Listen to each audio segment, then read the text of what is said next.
Taste the Daily. Thanjai மாவட்டம் பட்டுக்கோட்டை பகுதியில் ஒரே நாளில் வெறி நாய்கள் கடித்ததில் 2 சிறுவர்கள் உட்பட 10 பேர் பட்டுக்கோட்டை அரசு மருத்துவமனையில் அனுமதிக்கப்பட்டுள்ளனர். பட்டுக்கோட்டை சுற்றுவட்டார பகுதிகளில் தெருநாய்கள் மற்றும் வெறி நாய்களின் தொல்லை நாளுக்கு நாள் அதிகரித்து வருவதாக அப்பகுதி மக்கள் குற்றம் சாட்டியுள்ளனர்.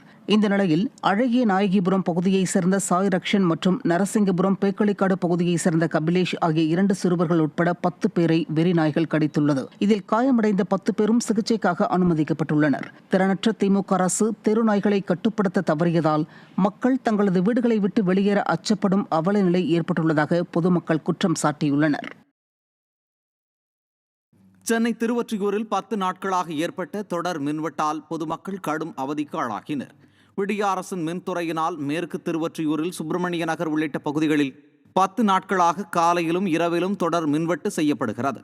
இதனால் ஏற்கனவே ஸ்டிக்கர் ஸ்டாலின் அரசால் பல்வேறு இன்னல்களுக்கு ஆளாகிடும் பொதுமக்கள் மின்வெட்டால் நிம்மதியாக தூங்கக்கூட முடியவில்லை என குற்றம் சாட்டினர்.